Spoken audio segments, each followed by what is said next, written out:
Guys, welcome to TFL Talking Trucks. And I am Andrei Smirnov with TFLtruck.com, and with me is Roman. Yep, small Roman today. Unfortunately, the real Roman is feeling a little under the weather, so you get mini Roman for the Fast Lane truck today. This is Tommy. Hey, Tommy, okay, well, thank you for being here. Yeah, I'm excited. Today's show is all about your questions. We get, dozens of questions in our email box, on Twitter, on Facebook, everywhere, every day. So we wanted to pick out the most popular questions, right? But what else should we talk about? Well, we're going to talk about some news we have because we have the pricing on the new Ford F-150, and we're going to talk about, is it too expensive, and is the new truck going to have what it takes to compete at that price point? Yes, you're absolutely right. But Ford.com did not actually announce pricing. The online configurator is not available yet. Whoa. But what we have is a report from CarsDirect.com, okay, who looked at the ordering guides and combed through it and found the starting price, which is $30,695. And I've confirmed this, and we have a separate video diving deep into this topic on TFLnow. But basically, it's $195 more than the starting price of a 2020 outgoing truck. Thank you for joining TFL Talking Trucks podcast. If you love pickup trucks or big full-size SUVs, if you love trailering, towing, and going off-road, this is the right place to be. Together, we can make this podcast the most popular ever. So $30,000, that's going to get me leather seats and four-wheel drive and heated seats? No. Oh, shoot. So it's a regular cab, two-door. Okay.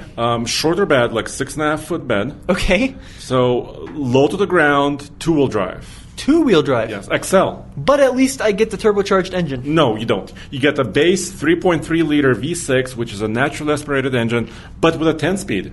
Okay, so that's an improvement. Yeah, so 6-speed is gone. Yep. Yeah. So I think, at least from my standpoint, obviously we haven't driven the truck yet, right, but from the price standpoint, $195 for a next-generation truck, price increase, that's reasonable in my mind. And you get a bunch of improvements. So you get that 10-speed. You get kind of an updated nose, right? Some slight improvements on the interior. Absolutely. Huge interior improvements, in fact.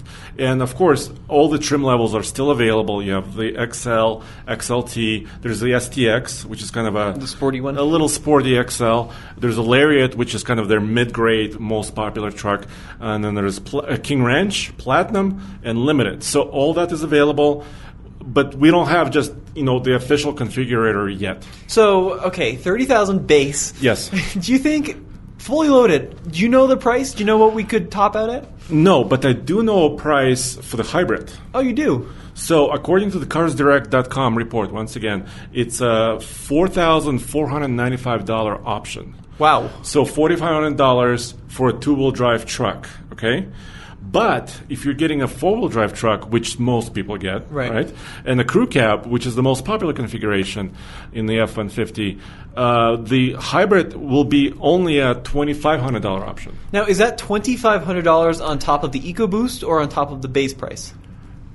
I think it's on top of the base price. Once again, we don't know all the details. Right. But if you start with that 3.3, to get to the most powerful 3.5-liter twin-turbo hybrid, which has a small battery, right, 1.5 kilowatt-hour lithium-ion battery, and electric motor sandwiched between the engine and the 10-speed. So, in theory, I could get a low-end rear-wheel drive hybrid. Yes, XL. Yeah, so that would be like the drag version, right? That would be like the go fast in a straight line. Yes, so you're going to start some controversy here, Tommy, because normally, guys like to talk about V8 engines and going fast. Same. But this, you're absolutely right. We don't have the power numbers, however, on a hybrid, but you're combining what's already a powerful engine, right? The 3.5-liter twin turbo. Then you're adding electric power to it, but you're adding some weight. The battery weighs a little bit. So it's kind of give and take, but I think Ford is doing a really good job by offering the hybrid throughout the entire range. All right, so let me pull out my calculator here. Okay. So $30,000 and some change base. Yes. Right? How does that compare to the competition from Ram, from Chevrolet, from Toyota?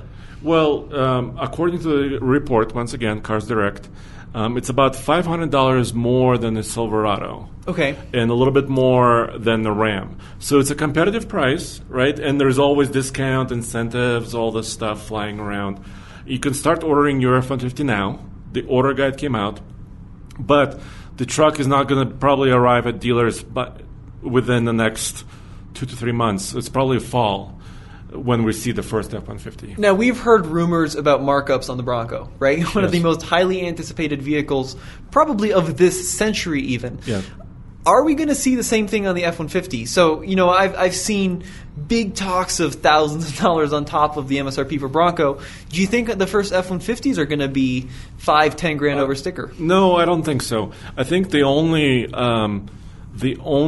truck that's that sought after, high-end Raptor, if there was a new Raptor, for example, coming out. Yeah. And we saw that, I think, with the last Raptor. When the Raptor 2nd Gen launched, it was marked up at the dealership.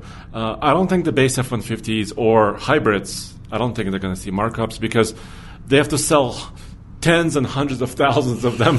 And if you start to mark up the trucks, then the competitors will come in and undercut you. Well, I got to tell you, at least in terms of starting MSRP, it's pretty competitive with the other trucks in the lineup. I forgot the Titan. The Nissan people are going to come throwing things at me.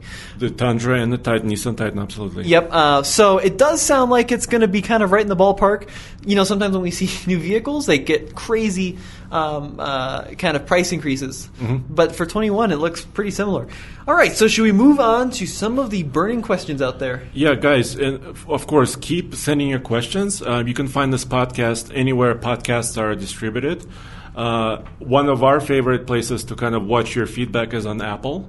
Okay. So I can log into Apple Podcast. Some of you guys are probably already there. You could leave your rating and your comments there as well. And look at these nice things people said. Are you ready? What did they say? The ex-Dark Knight, yes, Andre, Batman is watching us as we talk trucks. Or listening. He said, "This is an awesome podcast. Keep up the good work, guys." That was on Apple Podcasts. Okay, thank you. Vlade31 says, "These guys have a great YouTube channel I've been watching for years, and now you are listening." So it's all the best parts without having to stare at our ugly faces. Yes. And Spencer from Minnesota. This is how we know it's the real deal. Very well researched. Yes. Shout out to Andre. What? In my opinion, one of the best in the industry in both entertainment as well as that was not written. He's from Minnesota, Andre. That's how you know it's legit. Thank you so much. Yeah, so really a big thank you to all those guys, all you guys out there who gave us stars on and high ratings. Podcasts and high ratings. Yeah, it's really great to see. So very encouraging, and we're going to keep trucking along. All right, so what's the next question? Yeah. Okay, so this is a great question. Okay. Chris Baker. Uh-huh. When will the Ranger Raptor come to the USA, and will the next Ranger have a 7-speed manual transmission? Do you kind of want to explain why he's talking crazy numbers on the transmission? Chris, what are you talking about? No, I know exactly what you mean, Chris. And by the way, thank you for the question. We get this question quite a lot. The new Bronco is out, right? Bronco for 2021 shares its mid-size truck chassis, global chassis, in fact, with the Ranger. So this is not Ford speaking, by the way. We don't have a direct line to Ford, and they don't usually do future-looking statements like this. So they'll never tell us, "Psst, there's a new Ranger Raptor." No, they're never going to say that. So we have to look at what's available, right? Yeah. So we look at the Bronco. We know it shares its platform with the Ranger. The Bronco now has all of this stuff. It shares the engine with the Ranger, the 2.3 liter. At least the small engine. Yeah, the small engine, which is a 4-cylinder turbocharged engine, same power ratings, 270 horsepower, 310 pound-feet of torque, and a 10-speed automatic. But the Bronco introduced a 7-speed. So now Chris is asking, will that 7-speed transition to the Ranger? So I have a really bad feeling about this. What? The 7-speed manual, very cool piece of tech.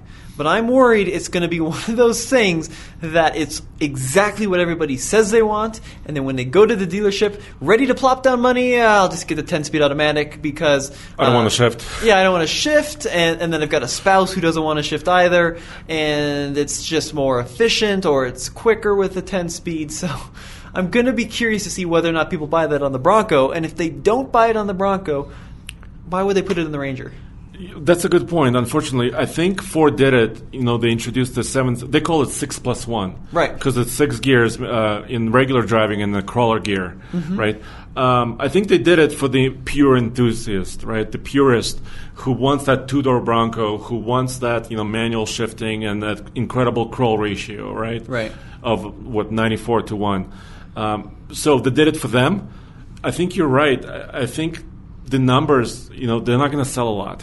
Right. Of those. Yeah. So, Chris, it's unlikely. We don't know. Obviously, Ford hasn't told us. Then next is the Ranger Raptor question. Yeah. Right? Because it's available. It's in available Australia, overseas, yes. Europe. And overseas, it has a diesel engine. Yes. So it has their turbo diesel. Like a 5-cylinder, isn't it? I think it's a 5. No, it's a 4. Is it a 4? But it's a bi-turbo. So it's got two weird. turbos in line with each other. So it's a funky engine. It's actually going to be available in a transit van. Oh, interesting. Or Okay. currently, some of them are going to be start selling with a diesel. But that diesel, we've read all the reviews, right? We couldn't get our hands on one because it's overseas. Yeah. But the diesel is slow. Everybody says it's slowish. So, if I was Ford, and because they put the 2.7-liter twin-turbo V6 into the Bronco, if I was Ford, I think that would be the engine I would put in the Ranger Raptor. Do you see what I'm saying? Yeah. So more power. What's the current engine output, the 2.3? 270 horsepower. And then torque's like 310? Yes. Does that sound right? Yes. Okay. And then if you go up to the V6, the twin turbo, the power goes up way, 310 in the Bronco horsepower, and then 400 pound-feet of torque. That's a really good trucky torque, low-end torque. It would be a great engine for a high-performance Ranger. And there's also talk from General Motors, not official talk, but rumors, of them putting a 2.7-liter 4-cylinder turbo in their Colorado trucks. Something like you'd find in the Silverado. Yes. So you see where I'm going? Yes, I see where you're going. So Chevy is thinking about putting a turbocharged engine in the Colorado trucks and Canyon trucks. So I think this is a perfect opportunity for Ford to use a V6 and do a high power option. Okay, so I just looked it up here because I wanted to get the number exactly right. Yes. You're right. It's a 2-liter twin-turbo diesel in the Ranger Raptor. Yes. 210 horsepower, 369 pound-feet of torque. So good torque. Torque is up there. Yeah. But I imagine it's got the same issue that the ZR2 with the diesel engine, or like a Colorado with the diesel engine would have, where it's a great little engine for running around town, pretty good little tow rig, but when you're out on the trail, especially when you start moving quick, like you would in a Raptor. For crawling it's good. Yeah, but when you're actually high desert speed, running, right. Raptor stuff, Andre. Not good. Not good, no. Not good. And the thing is, Americans are very power hungry. Yes. And we have long stretches of dirt. Yes, very long stretches of dirt. Maybe not Australia long, but pretty long. Okay, yes, true. But, for example, like abroad you can get the Hilux with a little diesel. Yes. And the little diesel is perfectly happy chugging along on, the roads of South Africa. Right, or Thailand. And exactly. But, I mean, Toyota will probably tell you that if you bring it here, the American audience wouldn't love it so much because they're not power monsters. And they're very well made, right? Mm-hmm. But there's kind of an expectation that especially if you're selling an off-road, higher performance truck, you want it to go like stink. Yeah. And that little 2-liter diesel, you're right, is not going to cut the cheese. There could be emissions problems, right? I mean, there could be many problems. Yeah. So, Chris, thank you for your question. This is a very long non-answer. Yes, we have accomplished nothing here, Andre. I apologize, Chris. No, but seriously, the Ranger came out in 2019, right? It was new for United States. I think they're going to do the next update maybe within a year or two. Yeah. And then I think the Raptor version is possible. Okay, so while we're on the Ranger, we got to talk about this. Because Ford hates when we talk about this, but I'm sorry, I'm sticking with my guns. It's true. When the Ranger came to the U.S., great truck. I love the Ranger. Solid mid-sized truck. It's not an all-new truck. And Ford put so much effort in their marketing. Called it all new. Yeah. But it's been around the world. Yeah. You look at the bumpers on you look at the interior, you look at the exterior design on a 2015 Ranger sold in Australia or a 2016 Ranger in Germany. Same vents, same screen. Steering wheel is the same. Interior is largely the same. Right. Lights are pretty much the same. The new Ranger right now doesn't have a sunroof. Right. Because it wasn't an option elsewhere, and it's not an option here. And I'm calling Ford out on this because they claim it was a brand new truck. They put chrome bumpers on it. That's great. And big bumpers. Yeah, yes. Kent would call that a sexy beast. Yeah. Mr. Truck, right? Right. And they changed the frame around just a little bit, didn't they? Didn't they like reinforce the frame a little? Well, a little bit. So basically what they did is the Overseas Ranger has kind of a plastic cover on the bumpers. Yeah. They put really beefy steel bumpers on this Ranger. Gave it a 10-speed. Yeah, and the turbo, the 2.3. And the turbo. Mustang so engine. give credit to them for updating the powertrain. They also added some tech, like the crawl control feature. Oh, yeah, the trail pimp. Yeah. Yes, the trail pimp. Yeah. You should watch a video, TFL Truck channel, where Tommy and I compare a Tacoma to a Ranger. Yeah. And we came up with a trail pimp feature. And the thing is like it works. Great little truck. Our friend Dan Atkinson. But it's not all new. Yeah, he loves it. Right. He's got one, but it's not an all-new truck. And you get in it, and it definitely feels a little mid-2010s. Yes. Solid I would entry. agree. Yeah. I would agree. So I'll be curious to see if there's going to be an all-new one eventually. So should we move on past the Ranger news? Yeah, let's go next. 2021 Chevrolet Silverado updates. Brandon asks, when will the 2021 models be available? Will they have a new and updated interior? Oh my gosh, if I had a nickel for every time that question was asked. You would have like 7 or 8 nickels. I would have a lot of nickels. Yeah. So here's the deal, right? Chevrolet and GMC launched their new trucks in 2019, right? Yeah. They were technically all new, but the interior did not look all new. It was new, but it was similar design. The screens were, still 8-inch screens, and the buttons were a little bit different, but it overall looked the same. And then the Ram showed up, changed the game, right, for interiors. Huge interior improvements on the Ram 1500 that year. And all the GM fans of trucks said, well, GM needs to respond. What are they doing? So we're getting questions every day from you guys. When is GM updating their interiors? Are they going to change it? And then the Tahoe dropped. Yeah. Right? The new Tahoe 2021 with changed interior still. And nicer interior, in my opinion. Mm-hmm. So for 2021, the trucks are orderable right now. Oh, you can order one. You can order a 2021 Silverado right now at the dealer because the order guides are out. There's not a configurator yet available. But unfortunately to say, I looked at the order guide. The interior is the same. Is it? Yes. Really? So how can you tell? Because there's in the order guide, there's a little section that says new for this year, and the interior is not on the list. So did you look very hard, Andre? I did. So GM, if you want to correct me, please, send me messages at ask@tfltruck.com. But so here's what I think is happening. And other reports have confirmed this, that the 2021 Silverado truck will not have an updated interior. But it's coming. It's coming probably 2022 or later. So guys, please, if you need the truck, don't wait. Right. Unless you really must have that new interior. It was really interesting when they unveiled the current Silverado, right? Because yes, if you compare it to the previous generation, the buttons are different, right? But they're the same. But they're the same shape. They're the same shape, and they are the same design. Yeah. They're just like a little tweaked. They're moved, yeah. Guys, you had an opportunity, and you did put all new, powertrains, take the new technology, and even new buttons. Like they are physically different than the old buttons. They look the same. So I don't know how that's possible, but you know what? We own a Trail Boss, right? Yeah. We have a 2020 Silverado 1500 truck in our fleet. It's our long-term project truck, and we've had it on our channel many, many times.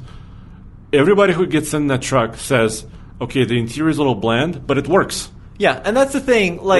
You talk to people that own the Silverado, and they'll tell you it's just so functional. And it does everything it needs to do. Yeah, we have given it, and I certainly have given it a lot of crud in the past for being, not as nice as a Ram. But it's kind of black on black on black. Yeah, there's not a lot of color, but it does work. It's easy to use.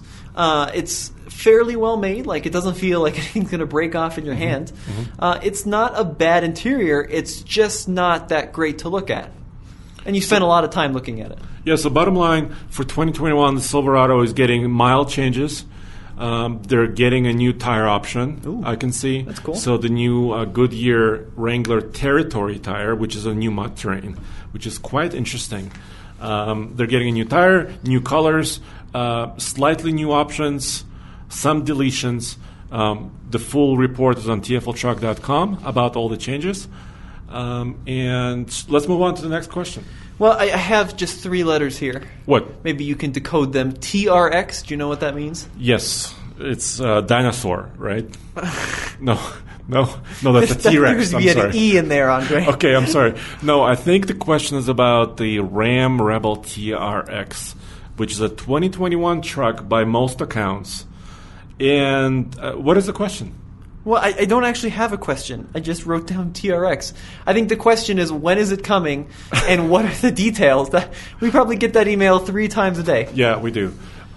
So we still, as far as we know, so Ford teased it with a dust, like a plume of dust and a little bit of V8 noise. Oh, when the Ram kind of When the Ford F-150 launched. Remember that day? The F-150 announcement reveal video was on, and Ram published a TRX teaser. I got you. I thought you said Ford teased the TRX. I No, I'm got sorry. really, really confused. No. When Ford was launching the F-150, Ram wanted to answer it. I gotcha. Okay. So they teased it with this little clip, but they didn't have anything. It was some dust and 1 second of V8 noise. And TRX? And the TRX letters. So we know it is coming. Yes. And we've seen spy images. Yes. And lots of spy images. I like how they teased it and they're like, "There's a new truck coming," and all the truck guys were like, "We know, we have seen it for the last year and a half." But please unveil it. Yes. I'm tired of waiting. We don't have a date. So they didn't say, like, come back September 20th. They didn't say anything like that. So here's what we think it's going to be. It's the current generation Ram 1500. Yes, the new one. Yeah, with most likely the Hellcat engine. So it's the supercharged 6.2 out of the Challenger and the Yes. Charger and now the Durango and the Grand Cherokee. And everything else. And the Fiat 500 and the Pacifica. Just keep going down the list. So we think it's going to have that engine, but we still don't know anything else, right? Well, we don't even know that. They haven't even told us that officially. But based on the leaks we've seen, it's most likely going to be that engine. Right. So we've seen prototypes run in the dunes. Some of you guys, actually, thank you for doing that. At Silver Lake Dunes in Michigan, there's several prototypes were recently captured. And you can hear the V8 noise, right? So we know it's some sort of a V8 engine. Then I heard other questions.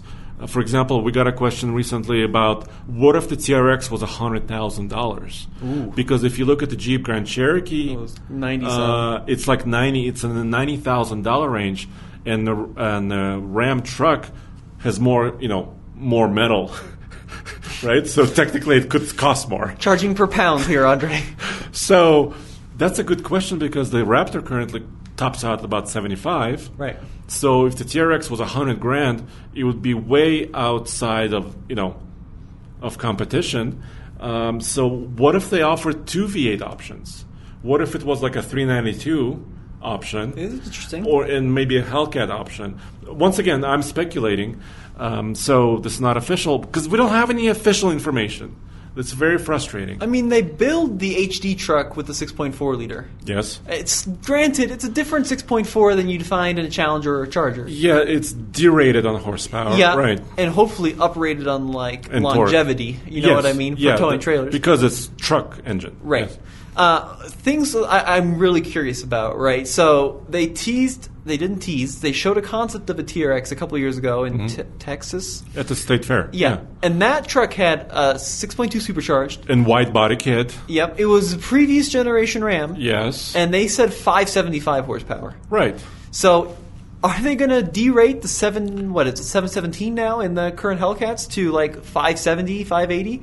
Or are they going to give you the full enchilada with 700 horsepower? Or both. Or both? Why don't they give you options maybe for different We pricing? are going in circles here, Andre. They won't tell us anything, So- and we so don't the- know when it's coming. Bottom line, guys, your TRX questions, we don't know when it's coming, but we think it's this year. Hopefully. Yes. Please be this year. Yeah. Please. All right. Low payload is our next question. Oh, man. Yep, here we go. David has a great question. Uh-huh. My truck has little payload, about 520 pounds left.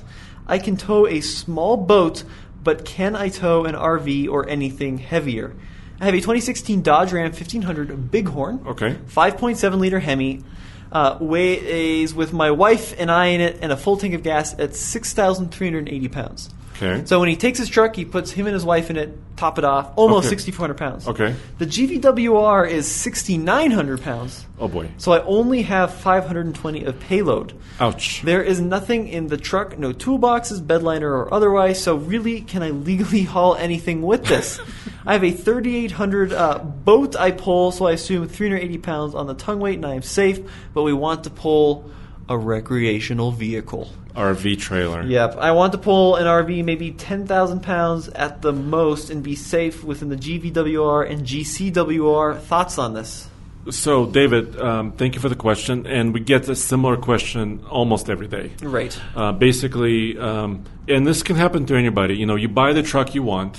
You know, the big horn, it may look nice. It may have some chrome. It's a crew cab 4-wheel drive truck. And then in the midst of it, you know, you purchased it, but you maybe didn't realize what the total payload is, right? Maybe you didn't come across in the sales or whatever. Right. So you get it home, and it has maybe 1,200 pounds of payload, let's say. After you put 2 people in there like he's doing with a couple other things and a full tank of gas, you realize you don't have a lot of payload left. Yes, ouch. So he can tow his boat, fine, like you said. He can tow a small RV. We have a lot of RV reviews now on our channels, TFL Camper Corner. Many RVs are actually within 3,500 pounds. So, David, if you want to start small, because he's also talking about the 10,000 pound RV. That's a big enchilada, Andre. So, David, if you want to start small, get a smaller trailer. Right. You know, figure out how your RV experience is. And then when you're ready to upgrade to a big trailer, like a 10,000 pound trailer, maybe even a gooseneck or a fifth wheel, buy another truck, because your truck is not going to do it. This is a really frustrating thing, and if you're not, really paying attention closely, it's easy to get caught up in this, because the manufacturers, you go on the website and they list these big numbers. It's like 3,000 pounds or 2,000 pounds. Yeah, best in class, yes. 13,000 towing, and 2,500 pounds of payload. You're like, great, I can carry all this stuff. But what they don't tell you, except in the fine print, is that the truck that is able to carry and haul so much is going to be like the truck you might see on a work site, so no options, rear-wheel drive, two-door. Yeah. Not a truck you'll realistically ever see in the wild. And they don't tell you that when you want four-wheel drive and when you want that nicer radio and the additional seats. And the big cab. Yeah, all that weighs weight. Yeah. All that weighs weight. It adds weight. Not a great sentence. All right. Yeah, all that adds weight, and then all of a sudden, when you start adding weight to the truck, you start decreasing the amount that you can carry. And that's exactly what's happened to David here. Yeah, and what manufacturers are also doing in the new trucks, like 2020s and 2021s, they're actually bumping up the gross vehicle weight rating on these half-ton trucks.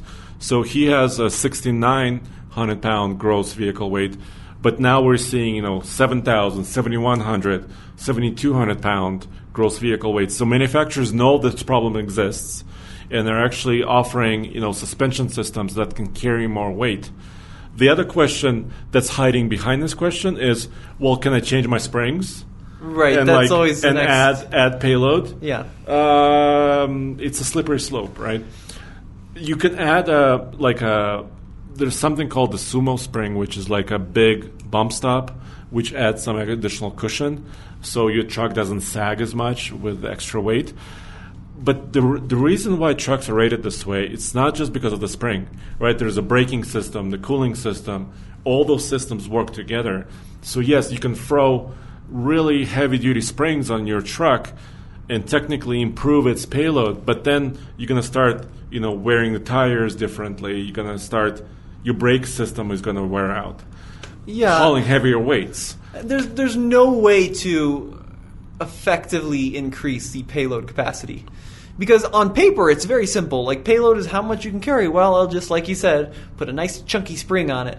And that probably worked very well in, the 1930s. Yes, of course. When none you of this... can carry extra, hay or chickens or right. something. Yeah, you can carry a lot of chickens in your 30 Chevy truck, exactly. Yes. But the pickle is that nowadays these numbers are are not based on the fact that it's called a quarter-ton pickup, right? They're based on a lot of variables. So when like Ram assigned this number, they ran it up like a 12% grade. It had to hold its parking brake for 5 minutes. With all the standards, right? Standard tests. Yep. Right. It has to maintain a cooling threshold for 10 minutes at 120 degrees.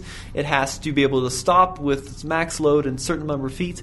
And these are all things that you need when you're on the road. And to be safe. Yeah, because it's great that you can drive down with a big-ass camper and not be squatting, but you still might not be able to stop that load, right? Right. You still the transmission might overheat. There are other variables. And then you get into the pickles that we've seen. I've spent a lot of food stuff today. And chickens also. And chickens. Then you get into the chicken debacle we see, where people start modifying their truck heavily, right? And then they upgrade the brakes, and they upgrade the tires, and the wheels, and the suspension, and they add a supercharger, and they change the cooling, and then they hook up a big trailer, take it off-road, and the frame bends.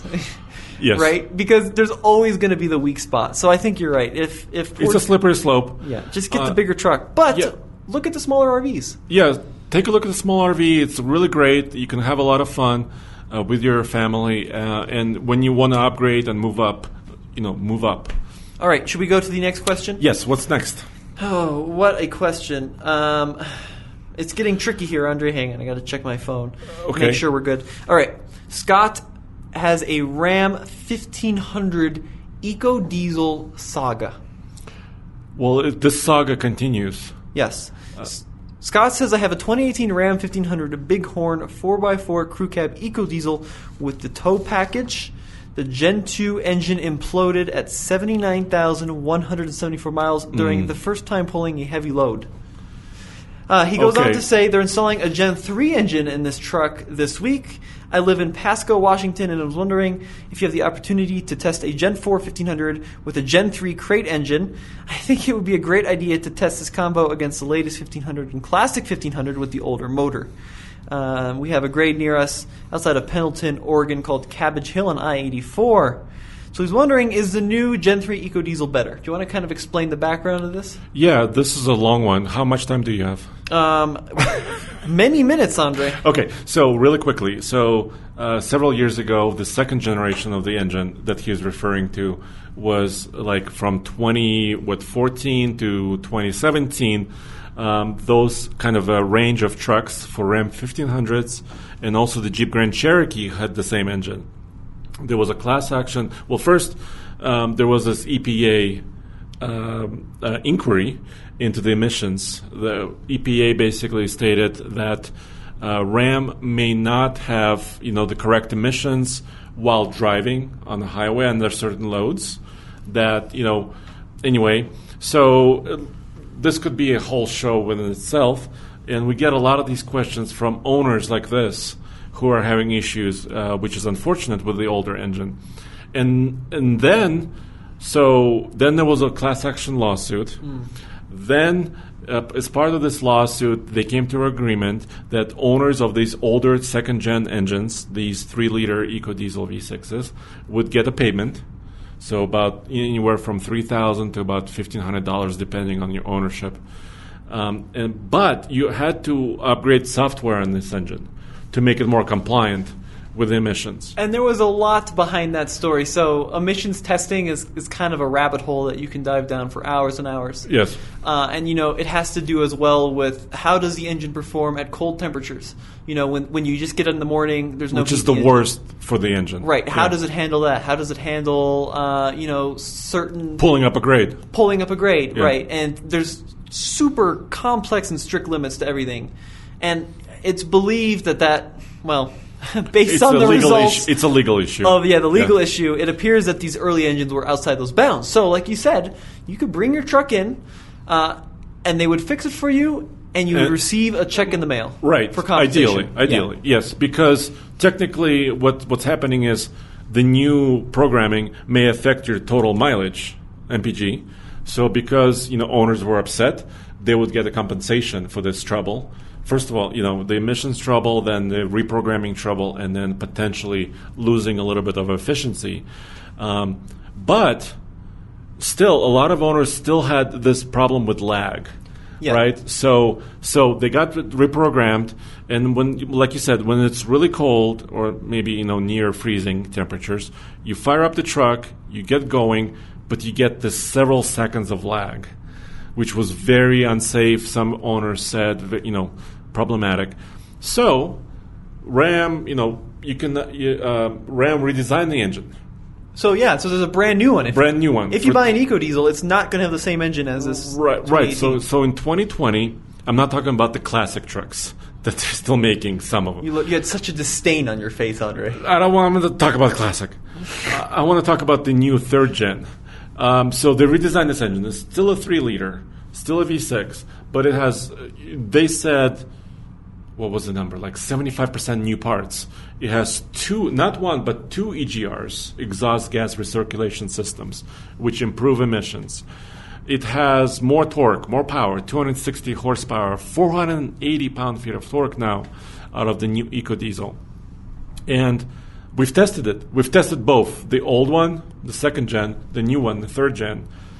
Tested both of them on the iGauntlet, World's Toughest Towing Test. We did MPG runs, all the runs. We went to the first drive events for both trucks. And I can say the new one is better, but I don't think it's perfect. I think the one thing that we have a really hard time testing here at TFL is long-term reliability. And emissions. Yeah, and, emissions, we do not have the specialty equipment. No, we can take them to the emissions testing facility, right. But they test for smoke. And then long-term reliability, we do buy trucks to hold on to for a year for long-term testing. We are able to go beyond what we would be able to do in a week if a manufacturer loaned us a truck. But we are never really able to get it into, the higher mileage category in a year. And we only keep them for a year because after that year, there's just not the interest in the videos, right? The trucks don't pay for themselves in terms of it's a business. Yeah, we're running a business. Yeah, exactly. So we move on to the next truck, which might be new for that year, and there's a lot of interest around. Mm-hmm. So I would love to be able to buy a truck and hold on to it for 100,000 miles. But we have so much stuff going on with cars coming in and out here at the office, it just wouldn't be possible. So long-term reliability is still a question. Still a question. Yeah. But I will say, going on the forums is a dangerous game you play because you can look up anything on the forum and there's going to be a person that has a problem with it. But these older EcoDiesels do seem to have a large number of issues. Yeah, and a lot of people reporting issues. Yes, a lot of people were, be it small issues or catastrophic failures of the engine, as it appears Scott had.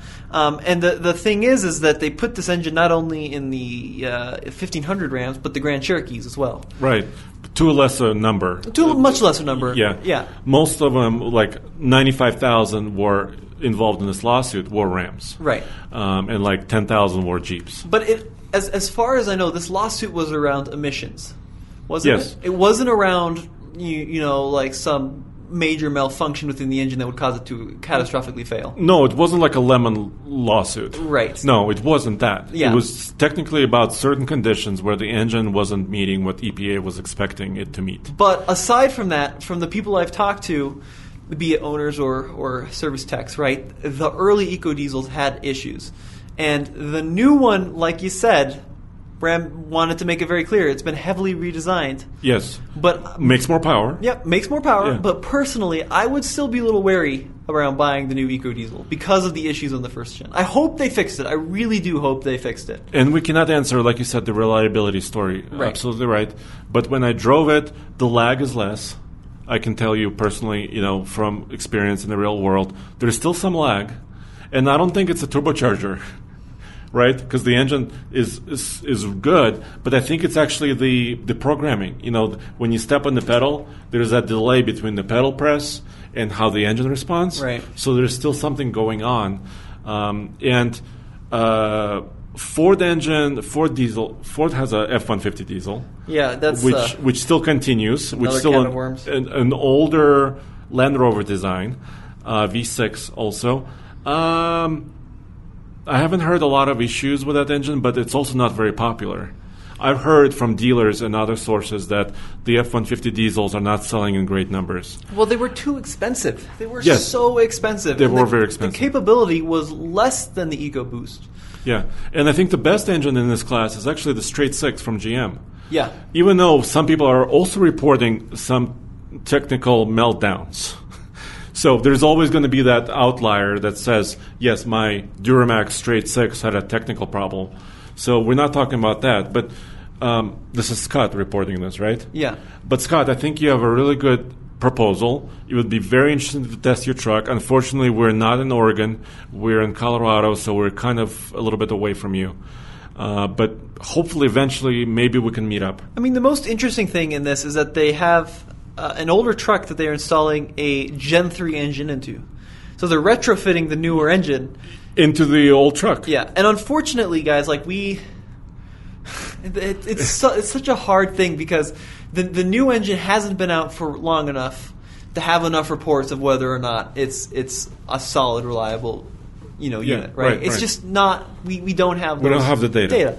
And the other issue is even when you do have the data, it can be all over the place. It can be, hearsay. I had an uncle's brother who had one that had some issue, right? And we don't know. Maybe somebody forgot to put oil in it. Right. We don't know what's happening. So these are really tricky until you end up with something like a class action lawsuit where you get enough owners who say, all right, I've had this one issue. It's repeating itself.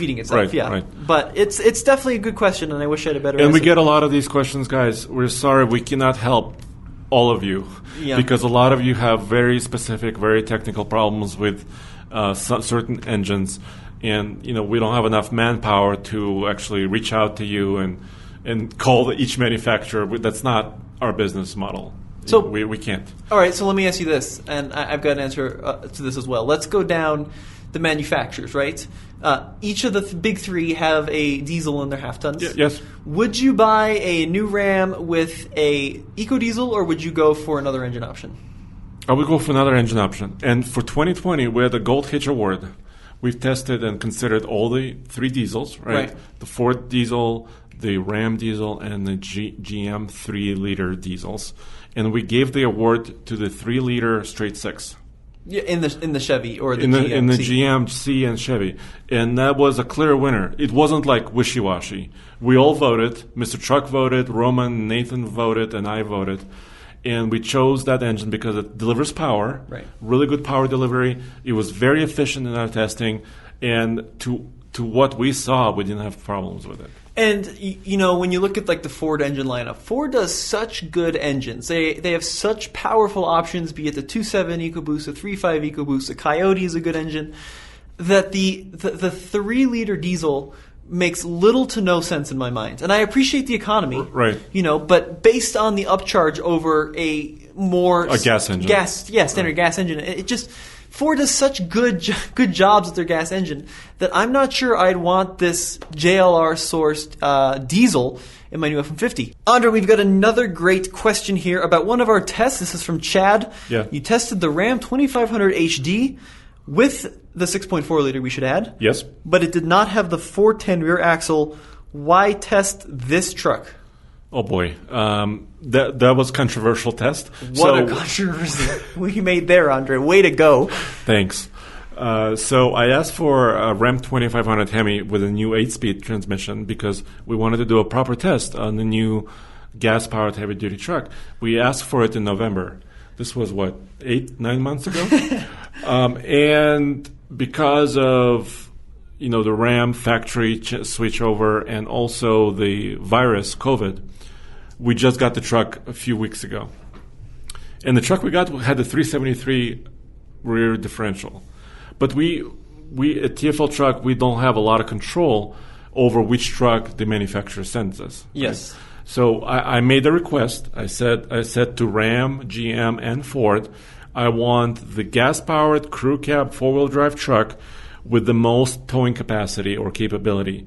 And each of them, one way or another, tries to satisfy that request, right?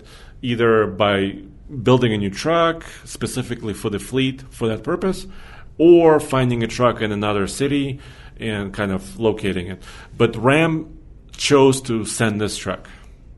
Well, we should clarify, Andre, that it was quite the bigger debacle than that because we actually you had to drive out to Michigan Or did you fly out to Michigan? I flew. I actually went to Michigan to pick it up. Right. And drive it home. Yes. So we drove it home. This was like 4 or 5 months in the making. Yeah. And it was kind of a pickle because we had a truck lined up, and then the virus hit, remember? Yes. Right when we were about to go out. It was delivered, but couldn't get to us. Yep, and then the Ram guy said, guys, sorry, we're going down on lockdown. You can't even come pick this truck up. Right. So that truck was made unavailable, and they said, well, we are going to rush you a new truck.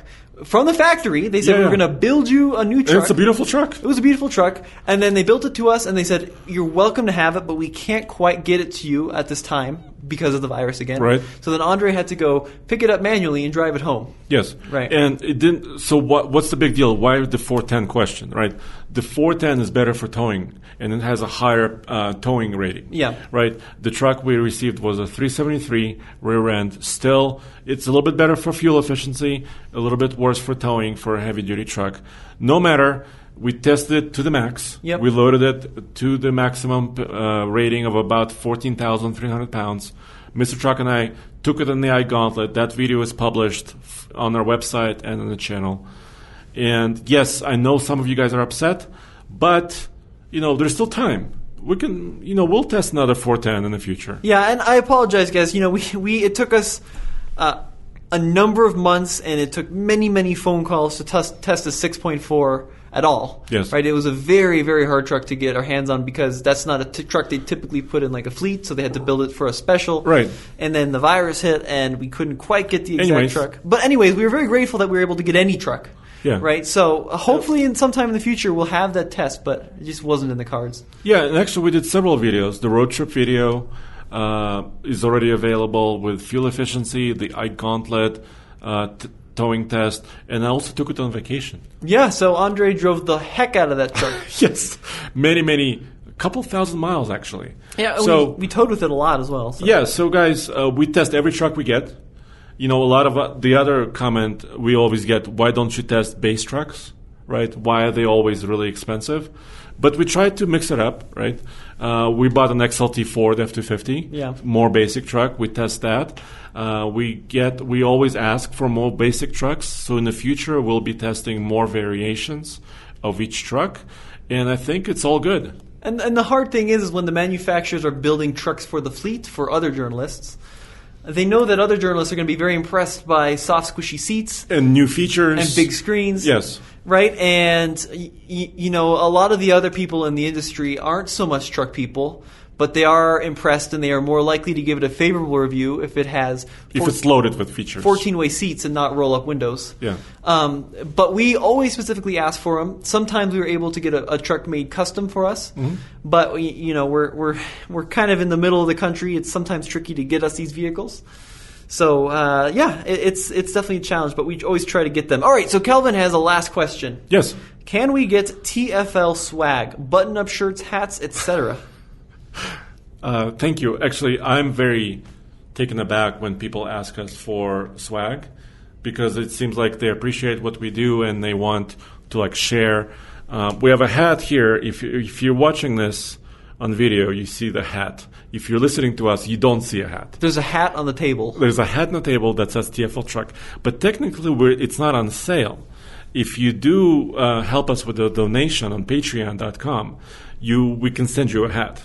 But we're not, we don't have a warehouse full of hats that we can sell. We don't have many hats, that's true. Right. But we've teamed up with this really cool local company in Denver, Colorado called The Duck Company. The Duck Company, that's right. DUCK. And they have a professional graphic artist who's much better than me. Or me. And Microsoft Paints, that's right. And they went ahead and created some amazing shirts. Yeah. So really cool, genuinely, blew me away. If they didn't say TFL on them, I would still buy one in a heartbeat. Yeah. Not that would matter, but I think they are really cool shirts. And they're coming. Yeah, they're coming soon. So we're going to have more info about that soon. So hold on for just a little bit. Yeah, and it's, by the way, thank you for asking about that. Right. And I just put it because we get this question quite often. Why do you have a hat on a table when you can't sell it? Well, because we want our branding, available here and to show you guys our TFL brand, which stands really for real world reviews. Yeah, right? That's right. And a huge thank you to all of you guys out there who watch our stuff and support our stuff and listen tour stuff now. This is a really exciting time to be in the industry, and it just means so much that you choose us for your truck source. Yes, so stay tuned to more podcasts coming. We do one about once a week.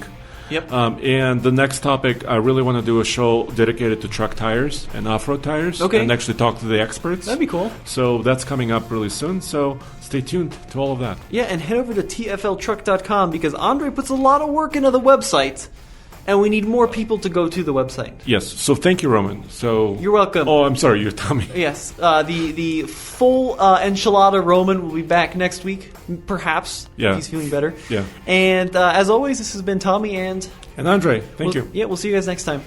Thanks.